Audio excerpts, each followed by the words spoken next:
കല്യാണം കഴിഞ്ഞിട്ട് നേരെ പോയത് റിസപ്ഷന് വേണ്ടിയാണ് കേട്ടോ.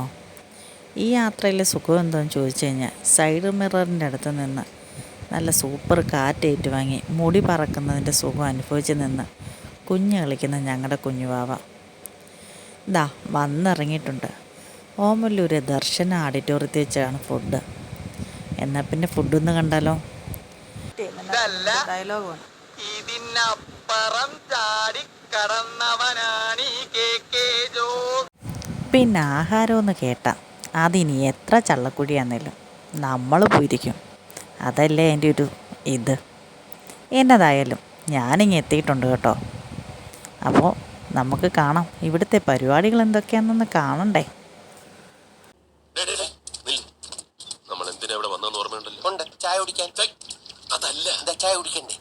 ചായ കുടിക്കാൻ വന്നതാണ്. പക്ഷെ അവർ ഫ്രഷ് ജ്യൂസാണ് തന്നെ, പല ടൈപ്പിലുള്ള പല ഫ്രഷ് ജ്യൂസ്. അപ്പോൾ പിന്നെ കുടിക്കാതെ പോകുന്നത് ശരിയല്ലല്ലോ. അതും കുടിച്ചു. പരിപ്പോടെ ഏത്തയ്ക്കാപ്പൊക്കെ ഇരിക്കുന്ന കണ്ടെങ്കിലും എനിക്കിഷ്ടപ്പെട്ടതേ അത് വെച്ചിരുന്ന ആ പാത്രമാണ് കേട്ടോ. നല്ല ഭംഗിയുള്ളൊരു പാത്രം. ഒരുങ്ങി ഇറങ്ങിയതിൻ്റെ ക്ഷീണം മാറാൻ ഒരു ജ്യൂസ് വേണ്ടേ. ജ്യൂസും എടുത്ത് വന്നപ്പോൾ ദാണ്ടടാ ഇവിടെ കരിക്ക് വെട്ടിക്കൊടുക്കുന്നു. ഇപ്പം വേണ്ട, എന്നാൽ കുറച്ച് കഴിയട്ടെ എന്നായി. അപ്പം അതൊക്കെ അച്ചാച്ചനെ കൊണ്ടുവന്ന് ധനഹാമോളെ ഏൽപ്പിച്ചിട്ടുണ്ട് കേട്ടോ. അച്ചാച്ചന് കാര്യം പറയാൻ അച്ചാച്ചൻ്റെ ഒരു പഴയ കൂട്ടുകാരനെ കിട്ടിയിട്ടുണ്ട്. പഴയ കൂട്ടുകാരൻ മാത്രമല്ല കേട്ടോ, അയൽവക്കവും കൂടെയാണേ. അപ്പോൾ പിന്നെ ഡെക്കറേഷൻ കാണണ്ടേ, ഇവിടുത്തെ പരിപാടികൾ എന്തൊക്കെയാണെന്ന് അറിയണ്ടേ. അതെ, എന്നാൽ പിന്നെ ദിയായും കൂട്ടി അപ്പോൾ അതൊക്കെ ഫ്രണ്ടിലോട്ട് പോയി എല്ലാം ഒന്ന് കണ്ടേക്കാമെന്ന് വിചാരിച്ചു. അങ്ങനെ ചെന്നപ്പോൾ ദാണ്ടിരിക്കുന്നടാ 6 പാത്രത്തിലായിട്ട് എന്തോ സാധനം. തേയില വെള്ളമാണോ സുലൈമാനിയാണോ എന്തോ എനിക്കറിയില്ല. രുചിച്ച് നോക്കണമെന്നുണ്ടെങ്കിലും തോന്നിയില്ല. അടുത്തതായിട്ട് ദാണ്ടേ അച്ചാറ് വക, ഉപ്പിലിട്ട വക. ആഹാ, നാവി വെള്ളം ഊറുന്നുണ്ട് കേട്ടോ.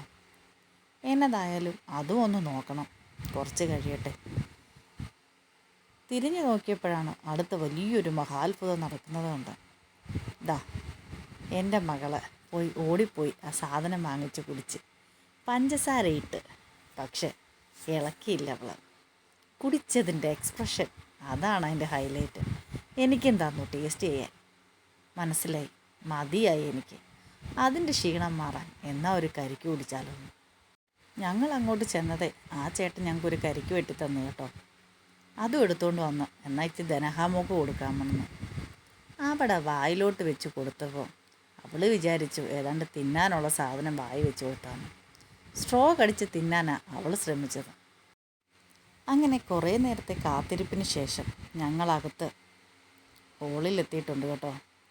ഇവിടെയാണ് ഫുഡ് എല്ലാം അറേഞ്ച് ചെയ്തിരിക്കുന്ന നല്ല രീതിയിൽ. ഇതാ സ്റ്റേജ് ഒന്ന് കാണേണ്ടത് തന്നെ കേട്ടോ. ഈ സ്റ്റേജിൽ അനൗൺസ്മെൻറ്റ് നടക്കുന്നുണ്ട്, പാട്ടുണ്ട്, ഡാൻസുണ്ട്, സകല പരിപാടി നടക്കുന്നുണ്ട്. എങ്കിലും ഞങ്ങളുടെ കോൺസെൻട്രേഷൻ ഫുഡിലായിരുന്നു. അതെ, കഴിക്കാൻ വന്നാൽ കഴിക്കണ്ടേ. അങ്ങനെ ഞങ്ങൾ ഫുഡിൻ്റെ അടുത്ത് ചെന്നിരുന്നു. കുറേ ചേച്ചിമാരും ചേട്ടന്മാരും അങ്ങോട്ടും ഇങ്ങോട്ടും ഓടി നടക്കുന്നുണ്ട്. എന്തിനാണാവോ എന്തോ. സ്റ്റുഡിയോക്കാരന്മാർ ചേട്ടന്മാർ മുമ്പേ ഓടുന്നുണ്ട്. ഇതാ വരുന്നു, ഇതിനാണ് കേട്ടോ. ഇനി അവരുടെ ലക്ഷ്യം അടിപൊളിയായിട്ട് ചെറുക്കനെ പെണ്ണിനെ സ്വീകരിക്കുക എന്നുള്ളതാണ്. അവർ നല്ല ഫുൾ സെറ്റപ്പിൽ അവരുടെ ജോലി ചെയ്യുന്നുണ്ട്. അപ്പോഴത്തേക്കും ഞങ്ങൾ ഈ പാത്രത്തിൻ്റെ എല്ലാം മൂടി ഒന്ന് അഴിച്ചു വെക്കണ്ടേ. അതെ, അഴിച്ചിട്ടുണ്ട് കേട്ടോ. ഇതാണ് ചെക്കനും പെണ്ണും.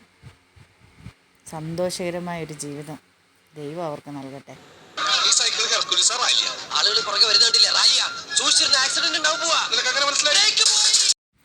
മണവാളനും മണവാട്ടിയും അവരുടെ വീട്ടുകാരും സ്റ്റേജിലേക്ക് പോവുക കേട്ടോ.